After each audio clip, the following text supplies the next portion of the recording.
आज संडे की बड़ी स्टोरी क्या है? 9 बजे के मेन्यू कार्ड में सबसे पहले इस सवाल का जवाब। आज देश की किन बड़ी खबरों पर जी न्यूज की नजर रहेगी अगले आधे घंटे। पहली खबर, आर्यन खान गिरफ्तार, लेकिन इस पूरे ड्रामे के कितने हैं किरदार? हमारी दूसरी बड़ी खबर, लखीमपुर खीरी में हंगामा है बरपा। इस खबर से जुड़े डिटेल्स आप तक पहुंचाएंगे। भवानीपुर में ममता बनर्जी की जीत को टीएमसी ट्रेलर बता रही है। 2024 जाएंगे। भवानीपुर में ममता बनर्जी की जीत को टीएमसी ट्रेलर बता रही है। 2024 पर नजर कह रही है। हमारी चौथी खबर है, दिल्ली में लालू यादव को क्या बंधक बनाया गया है उन्हीं के बेटे द्वारा, जैसा कि आरोप उन्हीं के बेटे लगा रहे हैं।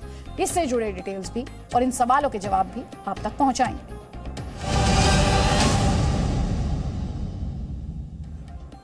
संडे की सबसे बड़ी स्टोरी मुंबई की रेव पार्टी से जुड़ी है, जिसमें बॉलीवुड के बादशाह शाहरुख खान के बेटे की गिरफ्तारी की गई है। आर्यन खान के साथ साथ अरबाज मर्चेंट और मुनमुन धमेचा की गिरफ्तारी हुई है। इन तीनों को एनसीबी ने मुंबई की किला कोर्ट में पेश किया, जहां से एनसीबी को तीनों की कल तक की कस्टडी मिल गई। एनसीबी ने कोर्ट को बताया कि उसे आर्यन खान के इस संबंध में व्हाट्सएप चैट मिले और आर्यन के अलावा कई और बड़े किरदारों को भी गिरफ्त में लेना जरूरी है और इसलिए आर्यन खान की कस्टडी जरूरी है।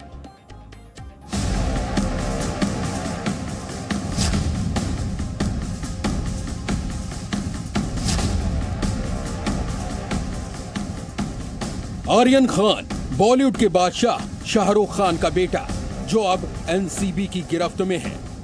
आर्यन खान को एनसीबी ने पहले तो मुंबई की एक रेव पार्टी में रेड के दौरान पकड़ा, फिर दफ्तर लाकर लंबी पूछताछ की और पूछताछ के बाद आर्यन खान को गिरफ्तार कर लिया। इंटेलिजेंस गैदर कर रहे थे और ये भी था कि इनपुट्स पक्के हो जाएं, पुख्ता हो जाएं, उसके बाद कार्रवाई होगी। तो इनपुट जब पुख्ता हो गए उसके बाद ही कार्रवाई की गई है। और इनपुट्स जब ये बताने लगे कि ड्रग्स कैरी किए जा रहे हैं, चरस एमडीएम कैरी किया जा रहा है, साथ ही ड्रग्स का इस्तेमाल होने वाला है, तभी कार्रवाई हुई। मुंबई रेप पार्टी मामले में एनसीबी ने कुल 8 लोगों से पूछताछ की थी। इन 8 लोगों में आर्यन खान भी शामिल था। आर्यन खान के अलावा एनसीबी ने अरबाज मर्चेंट और मुनमुन धमेचा को भी गिरफ्तार किया। इन तीनों पर कौन कौन सी ड्रग्स लेने के आरोप हैं, उसकी सजा कितनी है, ये पूरी जानकारी हम आपको देंगे। लेकिन उससे पहले आर्यन खान के बारे में बताते हैं। आर्यन को गिरफ्तार करने से पहले एनसीबी ने उससे करीब 4 घंटे तक पूछताछ की थी। सूत्रों के मुताबिक एनसीबी की पूछताछ के दौरान आर्यन ने आरोपों से इनकार करते हुए बताया था कि उसे वीआईपी गेस्ट के तौर पर पार्टी में बुलाया गया था। पार्टी में आने के लिए उसने किसी भी तरह की फीस नहीं ली थी। हालांकि उसके नाम का इस्तेमाल करके पार्टी में बाकी लोगों को बुलाया गया था। लेकिन एनसीबी की माने तो उसे आर्यन खान के खिलाफ पक्के सबूत मिल चुके थे। इसीलिए एनसीबी ने आर्यन खान पर एनडीपीएस की धारा 20 भी लगाई, धारा 27 भी लगाई गई और आर्यन पर एनडीपीएस एक्ट 35 भी लगाया गया। एनडीपीएस 20B में गांजा रखने की सजा 10 साल तक हो सकती है, लेकिन अगर ये थोड़ी मात्रा में है तो 6 महीने तक की सजा या जुर्माना हो सकता है, जबकि धारा 27 में 1 साल की सजा मुमकिन है। कुछ बॉलीवुड कनेक्शंस मिले हैं, कुछ दिल्ली के भी कनेक्शंस मिले हैं, तो इस सब पर तहकीकात आगे की जाएगी। ड्रग के केस में जो सोर्स ऑफ द नेटवर्क है, जो सप्लाई लाइन है, उस पूरे को अनरावल करना, इन्वेस्टिगेट करना हमारा कर्तव्य भी है और हमारे लिए उचित भी है। नहीं तो फिर ये रिपीट होगा।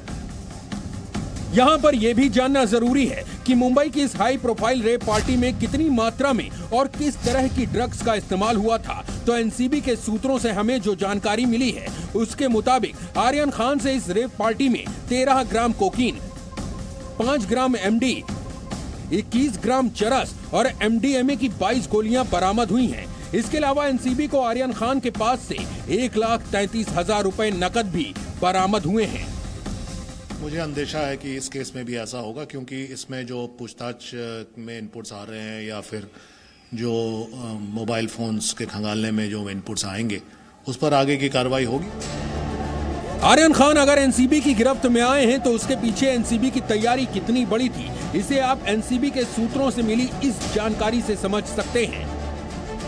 एनसीबी इस ऑपरेशन की तैयारी 15 दिन पहले से ही कर रही थी। एनसीबी को पहले ही इस बात की जानकारी मिल चुकी थी कि रेव पार्टी में ड्रग्स का खेल होने जा रहा है। जानकारी को पुख्ता करने के बाद ही शनिवार की सुबह एनसीबी की 20 से 22 लोगों की टीम रेड के लिए ऑफिस से निकली थी। बड़ी बात यह भी थी कि एनसीबी की टीम के पास उस वक्त रेड के लिए सर्च वारंट भी मौजूद था और एनसीबी की जांच में ये बात भी सामने आई है कि एक आरोपी अपने चश्मे के लेंस कवर में कोकीन छिपाकर पहुंचा था। हालांकि जहां तक बात आर्यन खान की है तो बॉलीवुड एक्टर सुनील शेट्टी ने आर्यन खान का बचाव किया है। जब हमारी इंडस्ट्री की कुछ भी होती है तो हर एक चीज पे मीडिया टूट पड़ती है, हर एक को समझती है कि ये वैसा ही होगा। Give the child an opportunity. Aryan Khan का बचाव अपनी जगह है, लेकिन यहाँ पर सवाल ये है कि इस रेव पार्टी के और कौन कौन से किरदार अभी एनसीबी की गिरफ्त से दूर हैं और सवाल ये भी है कि हर बार ड्रग्स का बॉलीवुड कनेक्शन सामने क्यों आ जाता है। ड्रग्स और बॉलीवुड का कनेक्शन अक्सर देखा गया है। सुशांत सिंह राजपूत के केस से लेकर के कहीं बॉलीवुड सेलेब्स का नाम अक्सर सामने आया है। बॉलीवुड एक्ट्रेस दीपिका पादुकोण, सारा अली खान, रकुल प्रीत से भी एनसीबी ने पूछताछ की थी। अब तक बॉलीवुड स्टार्स का नाम सामने आ रहा था, पर अब बॉलीवुड की जो यंगर जनरेशन है, यानी कि बॉलीवुड स्टार किड्स का भी नाम ड्रग्स से जोड़ा जा रहा है।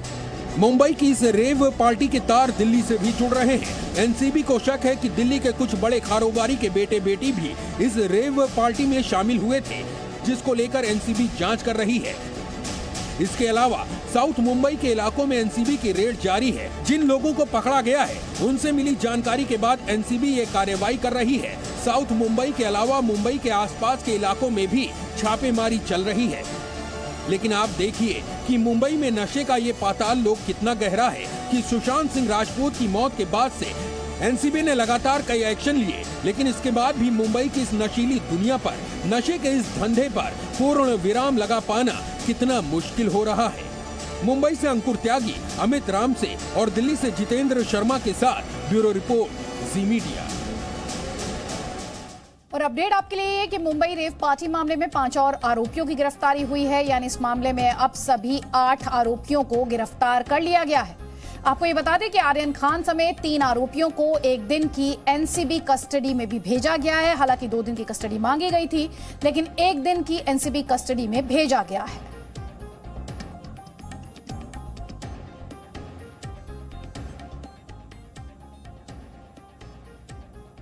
आर्यन खान और बाकी 2 आरोपियों के पास से एनसीबी ने जो ड्रग्स बरामद किए हैं उसकी एक्सक्लूसिव तस्वीरें आप जी न्यूज पर देख रहे हैं। ये वो ड्रग्स हैं जो बरामद किए गए हैं आर्यन खान और दूसरे आरोपियों के पास से। एक्सक्लूसिव तस्वीरें हैं जो इस वक्त आप जी न्यूज पर देख पा रहे हैं।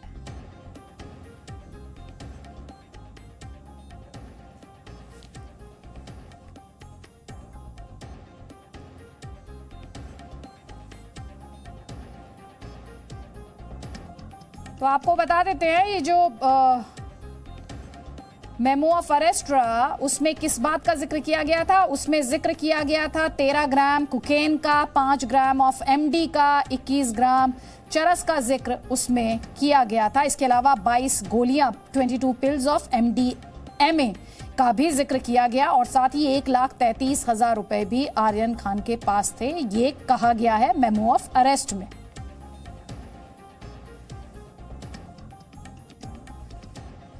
आपको ये भी बता देते हैं एनडीपीएस एक्ट के 20B सेक्शन के तहत, जिसमें गांजा रखने की सजा 10 साल तक हो सकती है।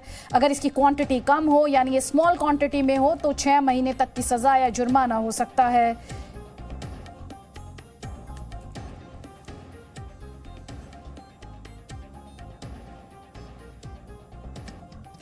किला कोर्ट रूम में एनसीबी की तरफ से क्या क्या दलीलें दी गई और आर्यन खान के वकील ने बचाव में क्या कुछ कहा, ये पूरी जानकारी अब हम आपको कोर्ट रूम एक्सक्लूसिव में देंगे। सतीश मान शिंदे जो कि आर्यन खान के वकील हैं, उन्होंने कहा कि मैं जानता हूं कि आरोप जो हैं वो बेलेबल हैं यानी जमानती हैं। एनसीबी के जो वकील थे उन्होंने कहा मोबाइल फोन से जो भी मिला है उसकी जांच करनी होगी। साथ ही उन्होंने ये भी कहा कि कई सबूत हैं हमारे पास, लेकिन ये एक दूसरे से जुड़े हुए लोग हैं, आपस में कनेक्टेड हैं, इसलिए 2 दिन की पुलिस कस्टडी की मांग रखी गई। सतीश मान शिंदे द्वारा कहा गया चैट्स और कार्रवाई से कुछ नहीं मिला है। एनसीबी के वकील ने कहा, बेशक आरोप जमानती हैं, लेकिन पूछताछ जरूरी है, इसलिए कस्टडी मिलनी चाहिए। सतीश मान शिंदे ने कहा कि आर्यन के पास ना तो टिकट था, ना कोई कैबिन, ना ही कोई सीट थी। आर्यन खान की गिरफ्तारी सिर्फ चैट के आधार पर हुई है और आर्यन खान के पास से कुछ नहीं मिला है। तो उन्होंने कहा, मैं फिर भी फौरन जमानत नहीं मांग रहा हूं, एक दिन की रिमांड को लेकर मैं सहमत हूं। इस पर एनसीबी के वकील द्वारा कहा गया, आरोप की धाराएं सब कुछ कह रही हैं कि इन लोगों का अपना रसूख है, लेकिन ऐसे मामले में कस्टडी की मांग करते हैं। वो कानून सबके लिए बराबर होना चाहिए, क्योंकि आरोप जो हैं वो बेहद ही गंभीर हैं और इसीलिए 2 दिन की कस्टडी दी जानी चाहिए।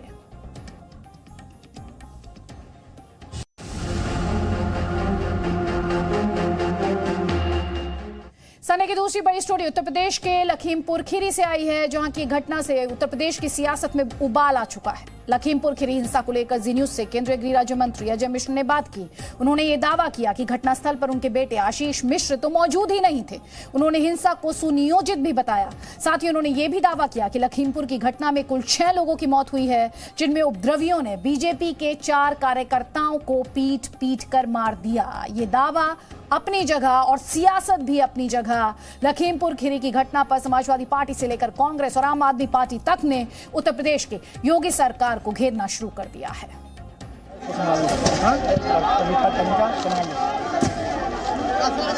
ये उत्तर प्रदेश के लखीमपुर खीरी में हुए बवाल की तस्वीरें हैं।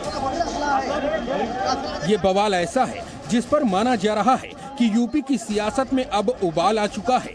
खबर यह है कि लखीमपुर खीरी में यूपी के डिप्टी सीएम केशव प्रसाद मौर्य का दौरा होने वाला था। केशव प्रसाद मौर्य लखीमपुर खीरी में केंद्रीय गृह राज्य मंत्री अजय मिश्र टेनी के गांव जा रहे थे। अजय मिश्र टेनी के बेटे आशीष मिश्र केशव प्रसाद को रिसीव करने के लिए पहुंचे थे, लेकिन वहां पहले से किसान भी मौजूद थे जो केशव प्रसाद मौर्य का विरोध करने के लिए जमा हुए थे। गाड़ी का रास्ता रोककर प्रदर्शन करने लगे, कहा जा रहा है। लेकिन इसी बीच कुछ किसान गाड़ी के आगे आ गए। इस घटना में 2 से 3 किसान घायल बताए जा रहे हैं, जबकि 2 की मौत भी हो चुकी है। जिसके बाद नाराज प्रदर्शनकारियों ने दोनों गाड़ियों में आग लगा दी। अजय मिश्र टेनी ने इस मामले में जी न्यूज से खास बात की। उन्होंने बताया कि घटना में कुल 6 लोगों की मौत हुई, जिनमें 4 बीजेपी के कार्यकर्ता हैं। उपद्रवियों ने गाड़ियों पर पथराव भी किया। अजय मिश्र का दावा है कि उपद्रवियों ने 4 लोगों को पीट पीट कर मार डाला। जो हमारे कार्यकर्ता थे वो रिसीव करने के लिए जा रहे थे, तो उस दौरान कुछ लोगों ने उन पर पत्थरबाजी की, जिससे एक कार्यकर्ता जो ड्राइविंग कर रहा था वो अचेत हो गया और गाड़ी पलट गई, जिसमें दुर्घटना में 2 लोग उनके जो है वो जख्मी हुए। लेकिन उस गाड़ी पलटने पर उस गाड़ी में बैठे हुए जो 4 लोग थे, उन 4 लोगों को पीट पीट करके उन लोगों ने वहां पर मार दिया। हमारे 4 कार्यकर्ता उसमें मारे गए हैं। ये मामला कितना बड़ा बन चुका है, इसे आप ऐसे समझिए कि यूपी के सीएम योगी आदित्यनाथ गोरखपुर के दौरे पर थे, लेकिन वो गोरखपुर का दौरा बीच में ही छोड़कर लखनऊ लौट आए। इस मामले पर सियासत भी अब शुरू हो चुकी है। खबर है कि कांग्रेस महासचिव प्रियंका गांधी वाड्रा घायल किसानों से मिलने के लिए सोमवार को लखीमपुर खीरी जाएंगी। कांग्रेस के अलावा समाजवादी पार्टी का एक प्रतिनिधि मंडल भी सोमवार को लखीमपुर खीरी रवाना होगा। समाजवादी पार्टी अध्यक्ष अखिलेश यादव खुद लखीमपुर खीरी जाएंगे। वहां पहुंचने से पहले उन्होंने योगी सरकार को घेरते हुए सियासत की। कृषि कानूनों का शांतिपूर्ण विरोध कर रहे किसानों को बीजेपी सरकार के गृह राज्य मंत्री के पुत्र द्वारा गाड़ी से रौंदना घोर अमानवीय और क्रूर कृत्य है। उत्तर प्रदेश दम्भी भाजपाइयों का जुल्म अब और नहीं सहेगा। यही हाल रहा तो उत्तर प्रदेश में भाजपाई ना गाड़ी से चल पाएंगे ना उतर पाएंगे। अखिलेश यादव के अलावा दिल्ली के मुख्यमंत्री अरविंद केजरीवाल और राहुल गांधी ने भी घटना पर राजनीति करने की कोशिश की।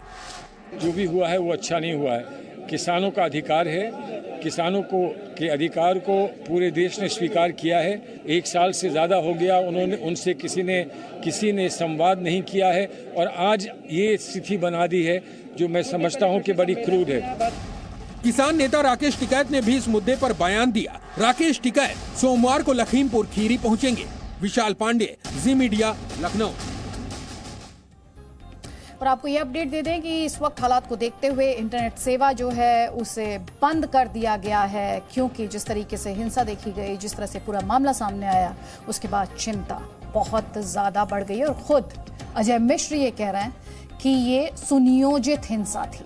केंद्रीय गृह राज्य मंत्री अजय मिश्र की तरफ से जो बड़ा बयान आया है उसमें उन्होंने कहा कि बीजेपी कार्यकर्ताओं पर पथराव किया गया है। साथ ही उन्होंने ये भी कहा कि किसानों के वेश में उपद्रवियों ने हिंसा की है। तो किसानों के वेश में उपद्रवियों ने हिंसा की है, ये कह रहे हैं केंद्रीय गृह राज्य मंत्री अजय मिश्र, और बीजेपी कार्यकर्ताओं पर पथराव का आरोप लगा रहे हैं। पहले से ये जानकारी थी कि कुछ किसान शांतिपूर्ण तरीके से वहाँ पर धरना प्रदर्शन कर रहे हैं और काले झंडे दिखाने का प्रयास है, लेकिन ये था कि लोकतंत्र में इस तरह की घटनाएं सामान्य होती हैं, इसलिए हम लोगों ने उसको कहा कि ठीक है, उनका कार्य है, उसको करें। उसके बाद जब हम वहाँ पहुँचने वाले हुए तो उसी दौरान प्रशासन ने हमारा रूट डाइवर्ट कर दिया। हम लोग दूसरी तरफ जाने से हमको कार्यक्रम स्थल की तरफ वो लेकर के गए। उसी दौरान हमारे जो कार्यकर्ता, भारतीय जनता पार्टी के कार्यकर्ता, मेरी गाड़ी में मेरे ड्राइवर के साथ कुछ और भी गाड़ियां थीं, उनको लेकर के रिसीव करने जा रहे थे। तो ऐसी जब उनको जानकारी हुई कि डाइवर्जन हो गया है तो वो उस रूट की तरफ बढ़े। उसी दौरान किसानों के बीच में छुपे हुए कुछ उपद्रवी तत्वों ने उनके गाड़ियों पर पथराव किया, गाड़ियों पर लाठी डंडे से वार करने शुरू किए, जिससे गाड़ियों में बैठे हुए लोग हड़बड़ा गए, हमारे कार्यकर्ता हड़बड़ा गए और उनको फिर खींच करके उन लोगों ने लाठी डंडों और तलवारों से मारा पीटा है, जिसके वीडियो भी हमारे पास है। और जिस तरह से ये घटना हुई उसके बाद उन्होंने ये भी चिल्ला कर कहा कि गाड़ी को नीचे धक्का दो, गाड़ियों को नीचे खाई में सड़क से उन्होंने धकेला है, उसका भी वीडियो है। उसके बाद उन्होंने गाड़ियों में आग लगाई, गाड़ियों की तोड़ फोड़ की और इस तरह की घटनाओं को अंजाम दिया है। निश्चित रूप से किसानों के बीच में छुपे हुए उपद्रवी, जैसे लगातार किसान आंदोलन शुरू होने के समय से ही बब्बर खालसा ऐसे बहुत सारे आतंकवादी संगठन लगातार ये प्रयास कर रहे थे कि देश में अशांति को फैलाया जाए, देश में अराजकता बढ़े, और इसी क्रम में मुझे लगता है ये घटना हुई है। अब इस पर लोग राजनीति करने के उद्देश्य से इस तरह की बयानबाजी दे रहे हैं कि मैं या मेरा बेटा, जबकि मैं तो उस स्थल पर कभी 15 दिन से भी नहीं गया हूँगा। जब मैं पहली बार आया था तो उस रोड से भले निकला हूँ। और जहाँ तक मेरे बेटे का प्रश्न है, हम लोग अपना जो कार्यक्रम ये करते हैं उसमें हज़ारों लोग शामिल होते हैं और वो ओपन में होता है, जिसमें पुलिस और प्रशासन के लोग रहते हैं, फोटो और वीडियोग्राफी भी होती है। और उस पूरे कार्यक्रम के दौरान 11 बजे से लेकर कार्यक्रम समाप्त होने तक मेरा बेटा वहीं पर उपस्थित था। मैं क्योंकि डाइवर्जन होकर के दूसरे स्तर पर गया था, इसलिए मेरा भी वहाँ पर पहुँचने का कोई मकसद नहीं था, न कोई उसका औचित्य था। और जिस तरह से उन्होंने घटनाएं की हैं, तो अगर मेरा बेटा भी वहाँ पर होता तो उसको भी वो पीट कर हत्या कर देते, ये निश्चित था। अब किसान तो आप क्या कुछ कहा गया है केंद्रीय गृह राज्य मंत्री द्वारा, वो हम आपको बता रहे हैं। साथ ही हम आपको ये भी बताने की कोशिश कर रहे हैं कि वो कह रहे हैं कि किसानों के वेश में जो उपद्रवी थे उन्होंने हिंसा की है, सुनियोजित वो हिंसा को बता रहे हैं। कह रहे हैं मेरा बेटा जो था वो मौके पर मौजूद नहीं था, लेकिन यकीन मानिए कल लखीमपुर खीरी में आप सियासत का केंद्र मानकर चलिए, प्रियंका गांधी वाड्रा वहां जा रही है, अखिलेश यादव वहां पर जा सकते हैं, तो यूपी की सियासत में अभी और उबाल आएगा।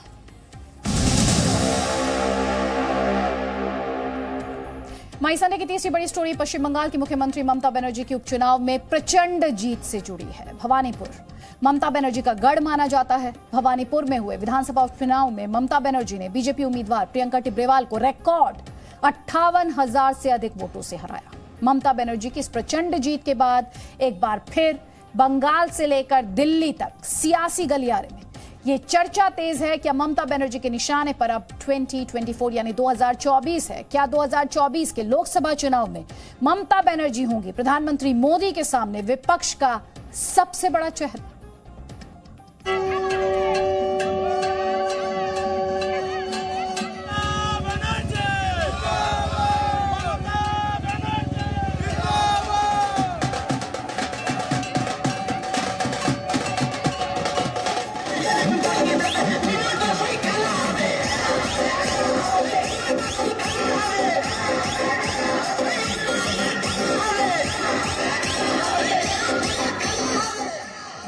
भवानीपुर में ममता बनर्जी की प्रचंड लहर। दीदी ने भवानीपुर का खेला जीत लिया। पश्चिम बंगाल की सबसे हाई प्रोफाइल सीट भवानीपुर के उपचुनाव में मुख्यमंत्री ममता बनर्जी ने प्रचंड विजय हासिल की। दीदी ने अपने गढ़ में बीजेपी की प्रियंका टिब्रेवाल को रिकॉर्ड 58,000 से अधिक वोटों से उपचुनाव हराया। जीत मिलने के बाद ममता बनर्जी मीडिया से मुखातिब हुई और जनता का आभार जताते हुए केंद्र सरकार पर षड्यंत्र रचने का आरोप लगाया। बड़ी बात यह रही कि ममता बनर्जी यहां भी नंदीग्राम में मिली हार का जख्म नहीं भूल पाई। सेंट्रल गवर्नमेंट पूरा कॉन्स्पिरेसी करके हम लोग को हटाने का बंदोबस्त किया था, लेकिन हम लोग आभारी हूँ पब्लिक के ऊपर कि जनता ने हम लोग को जीत दिया था। क्या क्या कॉन्स्पिरेसी नहीं हुआ था, मेरे को पाँव में भी चोट कर दिया था जैसे हम इलेक्शन में कंटेस्ट ना करें। आप ध्यान देंगे तो पाएंगे कि ममता की हर लाइन में केंद्र निशाने पर रहा। वो नंदीग्राम की बात याद करके लगातार केंद्र सरकार को कोसती रही। इसलिए समझना ये भी चाहिए कि ममता ऐसा क्यों कर रही थी। क्या वो ये संदेश देने की कोशिश कर रही थी कि भवानीपुर में मिली जीत ट्रेलर है और अब 2024 पर उनकी नजर है। ममता बनर्जी ने आज भवानीपुर उपचुनाव के सीट से जो भारी बहुमत के साथ जीत हासिल की है वो दो मायनों में बेहद महत्वपूर्ण है। एक तो ये कि ममता बनर्जी ने अपने मुख्यमंत्री की कुर्सी को फिर एक बार सिक्योर कर लिया और ममता बनर्जी बंगाल की मुख्यमंत्री बनी रहेगी। और दूसरा ये कि ममता बनर्जी को एक गोल्डन अपॉर्चुनिटी मिली है कि राष्ट्रीय राजनीति में एक धमाकेदार उनकी एंट्री हो सके। आपको याद होगा दममता बनर्जी ने 2024 के लोकसभा चुनाव को लेकर सबसे पहले अपनी मंशा नंदीग्राम में विधानसभा चुनाव प्रचार के दौरान जताई थी। So let me first get this 2-1 and then over and then पहले तो बांग्ला संभालो उसके बाद दिल्ली चले। बंगाल में टीएमसी को जब जीत मिली तो ममता बनर्जी जुलाई में दिल्ली आई। दिल्ली में विपक्ष के हर बड़े चेहरे से मुलाकात की। उस समय दिल्ली से लेकर कोलकाता तक के सियासी गलियारे में ये चर्चा जोरों पर रही कि ममता विपक्ष को मोदी के खिलाफ एकजुट करने के प्रयासों में जुट गई हैं। विपक्ष को ये समझाने में जुट गई हैं कि विपक्ष कांग्रेस को नहीं बल्कि उन्हें 2024 में मोदी के खिलाफ सबसे बड़ा चेहरा मान ले।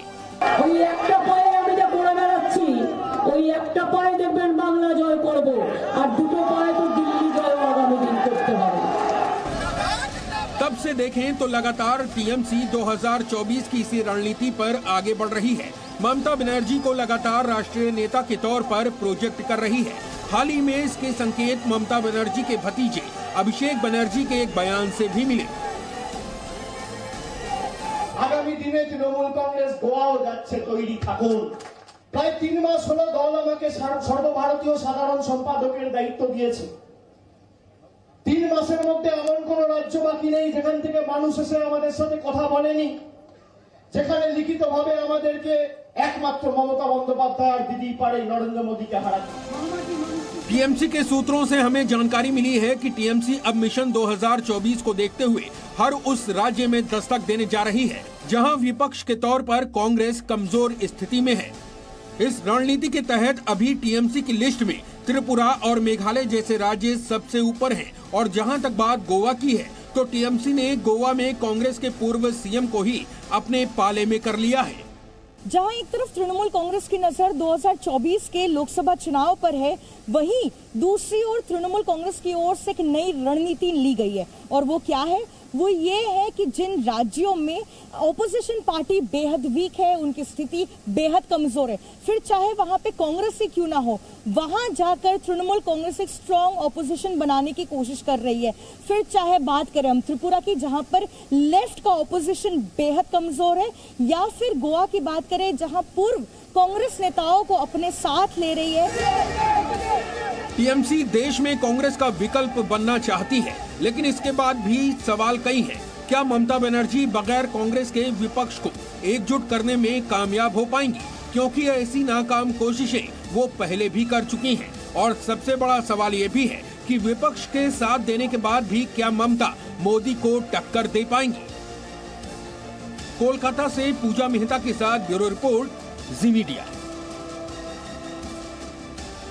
Presenting B News app, available on Google Play and App Store. Download it now.